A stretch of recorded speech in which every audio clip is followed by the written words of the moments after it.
Buenos días. Domingo 30 del tiempo ordinario y leemos el Evangelio de Marcos. Al salir Jesús de Jericó con sus discípulos y bastante gente, un mendigo ciego, Bartimeo, el hijo de Timeo, estaba sentado al borde del camino pidiendo limosna. Al oír que era Jesús Nazareno, empezó a gritar: «Hijo de David, Jesús, ten compasión de mí». Muchos lo increpaban para que se callara, pero él gritaba más: «Hijo de David, ten compasión de mí». Jesús se detuvo y dijo: «Llamadlo». Llamaron al ciego, diciéndole: «Ánimo, levántate, que te llama». Soltó el manto, dio un salto y se acercó a Jesús. Jesús le dijo: «¿Qué quieres que te haga?». El ciego le contestó: «Rabuní, que recobre la vista». Jesús le dijo: «Anda, tu fe te ha salvado». Y al momento recobró la vista y lo seguía por el camino. Bartimeo, protagonista del último milagro de Jesús narrado por Marcos, se encuentra con el Señor a las afueras de la ciudad de Jericó, que está a unos 30 kilómetros de Jerusalén, cuando Jesús ya iba de camino a la ciudad santa para sufrir la pasión. Se acercaba la Pascua, por lo que muchos judíos subían a Jerusalén para vivir esa fiesta, y Jericó era parte del trayecto. Como sucede en la actualidad, donde hay mucho tráfico de personas, hay vendedores ambulantes para tratar de sacar algo de provecho económico. Pues lo mismo Bartimeo, que estaba allí al borde del camino, porque así tenía más probabilidades de recibir algo de dinero, algo de ayuda. Este pasaje del encuentro de Bartimeo con Jesús nos enseña 4 actitudes necesarias para nuestra vida espiritual, para nuestra relación con Dios. La primera actitud, la necesidad, el sentirme necesitado de Dios. Bartimeo se siente necesitado, muy necesitado. Y esto lo deducimos no solo de lo que dice, sino cómo lo dice, a puro grito. Está prisionero de una situación de la que sabe que él solo no puede salir, sino que necesita absolutamente la ayuda sobrenatural de Jesús. Solo Cristo le puede curar de su ceguera y sacarle de la pobreza y de la miseria de donde está. Necesitar la ayuda de Dios es lo opuesto al pelagianismo espiritual.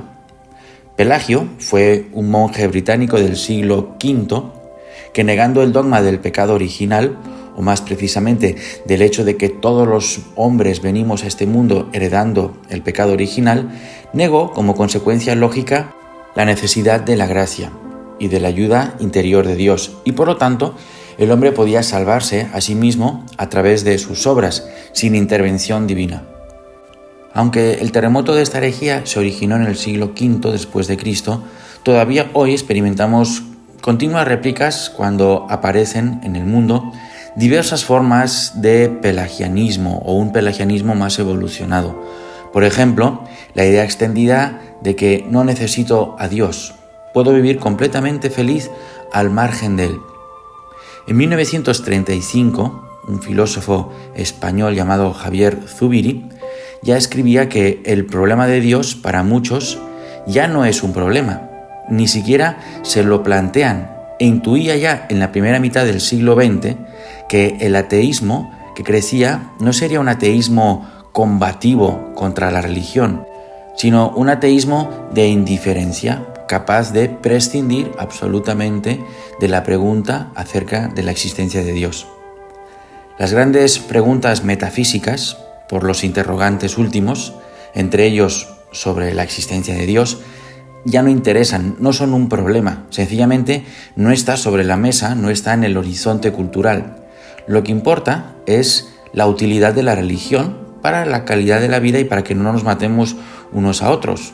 Pero Dios es algo que incluso puede no aparecer. Así, Dios se ha ido convirtiendo en un extraño en su propia casa, en nuestra casa. Se ha vuelto una realidad extraña, ajena a la vida, distante e incluso inexistente. Dios, tal como lo concibe la tradición judio-cristiana, como un ser personal, como un ser que nos ama, como un ser que quiere establecer una relación individual y personal con cada uno, resulta cada vez más irrelevante y sin ningún interés.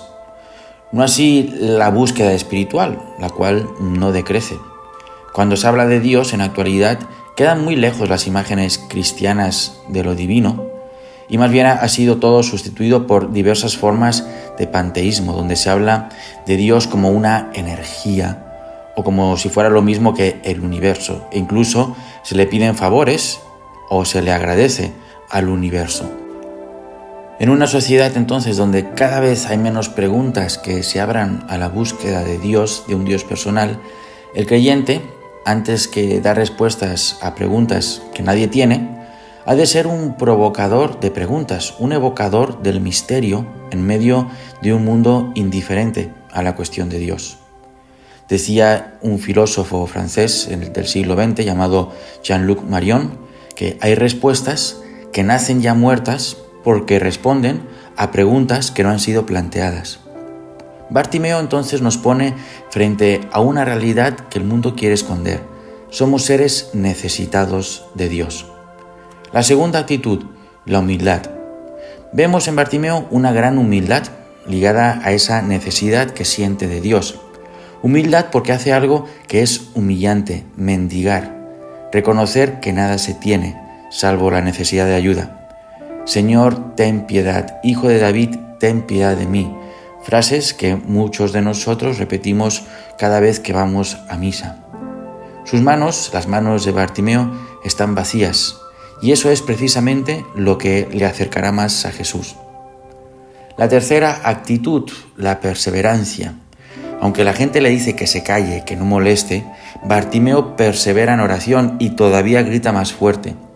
Y no es que Jesús no lo hubiese oído a la primera, pero quiso que Bartimeo gritase y perseverara. Como decía San Agustín, Dios quiere que perseveremos en la oración para que nuestro deseo aumente, para que nuestra alma se expanda y pueda recibir el don que Él quiere darnos. Y la cuarta actitud, la confianza. Me llama la atención que Marcos cuente este detalle cuando Jesús manda llamar a Bartimeo. Dice el Evangelio que en ese momento Bartimeo dejó su manto, se levantó de un salto y fue donde Jesús. Quiero detenerme en el hecho de dejar el manto. En el griego original dice apobalon, que es más que echar a un lado, es literalmente abandonar. Y ese manto, para Bartimeo, lo era todo. ¿Por qué? Porque generalmente los mendigos se sientan con sus capas estrechadas en la tierra ante ellos para recoger las monedas que le tiran desde lejos los transeúntes. La capa de ese hombre, el manto de Bartimeo, era tan importante para su supervivencia como una barca lo es para un pescador o un puesto de trabajo para un recaudador de impuestos, como Mateo. Igual que los demás abandonaron botes y puestos de trabajo para seguir a Jesús, Bartimeo echa de lado la capa, el manto y las monedas que tenía ahí seguramente para ponerse ante el Hijo de David. Antes de ser curado tenía tanta confianza en Jesús que no dudó en abandonar lo poco que tenía, pero que para él lo era todo. No sabemos luego si Bartimeo regresó para recoger su capa después de que Jesús lo curara. En esos momentos a Bartimeo no le preocupa su capa en absoluto. Necesidad, humildad, perseverancia y confianza. 4 actitudes necesarias y muy beneficiosas para nuestra vida espiritual. Que Dios te bendiga.